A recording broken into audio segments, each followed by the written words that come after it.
Welcome back into Talking Fitchburg. Join me today from Better Business Bureau here in Wisconsin. It is our expert, Tiffany Schultz. Tiffany, welcome back to the show. How are you doing today? I'm good. Thanks for having me. Thank you for being back. Do you have any graduates in your family yet there, Tiffany? Not yet. Mine are a little young yet, but a few more years. Few more years. Well, today you're going to help us go through new college grad scams. We'll have a lot of new graduates coming out this year, and we want to make sure that, well, they don't get scammed because they're trying the new world, right? They're young adults moving in, and there's a lot of things that go on when you make that transition into college. So we're going to help you folks today not get scammed and keep your young adults safe and happy. So graduating from college, the big transition. What do we got to be on the lookout for as we're making this move? As our graduates graduate, it's a really exciting time for them. Not only are they graduating, maybe they're moving out on their own, back in with mom and dad, getting a new job. Lots of things going on in their life, and scammers are taking advantage of that. And the first thing you want to watch out for are the student loan scams. So scammers buy lists, and they buy lists of information, and they reach out to unsuspecting consumers and student loan holders, and they might try to trick them into consolidating their loans. All they have to do is go ahead and fill out this paperwork, or they're telling them that the student loans are coming due and they need to make a payment. So make sure, if you do have student loans, that you do know when the repayment date takes place.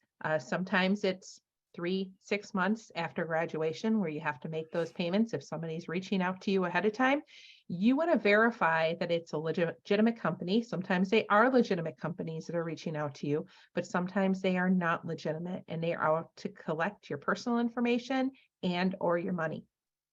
And this, the type of scams you're talking about, these are common scams that are happening every day. Is that a fair statement? Absolutely. Student loan scams. I mean, I get them. I've been out of college for 20 years and they're still calling me, telling me that I can consolidate my student loans. I don't have student loans. So they're reaching out and hoping that they can get a victim, taking advantage of the opportunity. Yeah, I think that's really important to know that this, while it may sound old, it may sound like this, why are we talking about this still? It's still unfortunately being used successfully and scamming people. And I think it's because of catching new students that are just starting their loan programs or new parents that are starting these things. So what could be some things that we can look out for when we get these unsolicited calls? Think of that one, unsolicited.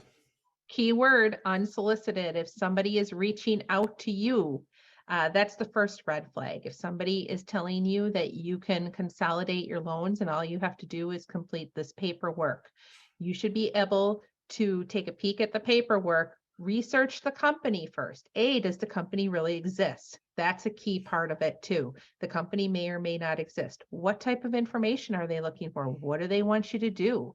These are all red flags that should be going up. If they want you to start paying on your student loans, take a look at those terms and conditions. That's another red flag.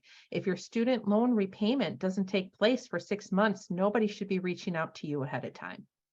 Yeah, again, I know it seems silly in some factor that a lot of people do hang up on these things or watching for these things, but again, these scams are still working each and every day. So we got to watch out for it, especially paying on gift card or money transfer or wire transfer. Those are just red flags for a lot of different scams that you've told us many times. 99.9% of the time, if somebody is reaching out to you unsolicited and requiring a gift card or a money transfer, gift card particularly is a key word that it's a scam. You can't pay a company with a gift card. Think about it. How are they going to use that, process it? They're looking for your credit card or cash, where you should be making a real payment. When you do make a payment, we always recommend that you pay with a credit card because it gives you more protection, as I've talked about like a broken record, Jeremy.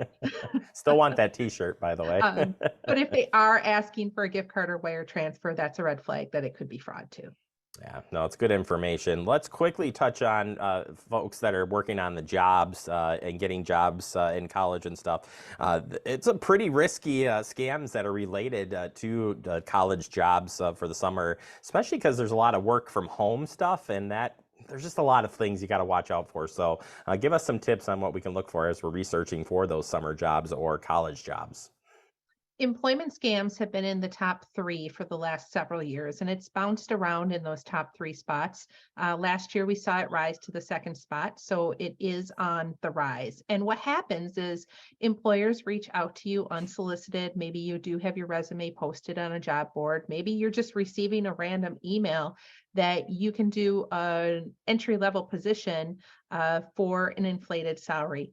Sounds too good to be true, right? If you're going to be making a ton of money for doing customer service or packaging up supplies, it really doesn't make sense. But scammers have become very, very sophisticated, and they have started to do virtual interviews. They even start the process of hiring you, where they're asking you to fill out employment forms, provide banking information, social security numbers before you accept a job. Go ahead and do the homework on the company even before you apply for the job. It's a good idea to start doing your research on the company, especially if you've never heard of it before. If you've never heard of it before, go to the company website. Is the job posted? It doesn't hurt to reach out to human resources too. Does this job really exist? Because scammers hire for positions for real companies sometimes that they impersonate that don't exist. So unfortunately, we're in this position where we do need to do our homework before we even apply for a job these days.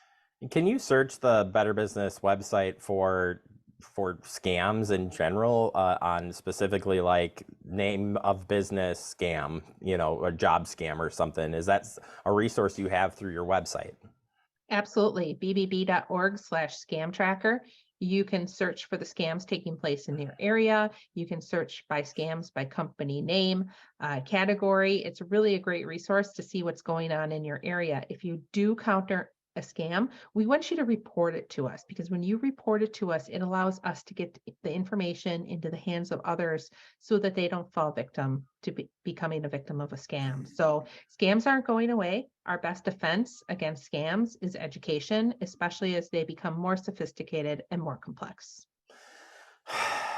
There's the deep sigh of darn scammers. Well, we're grateful for you sharing this great information. We want the college students to start off on the right foot. College students that are just finishing college and going on to their new careers. We don't want them to get scammed either. So it's been some great information. Again, Tiffany, if folks want to follow up on any of the stuff we talked about today, where can we find you? bbb.org. Thank you so much. Thanks for having me.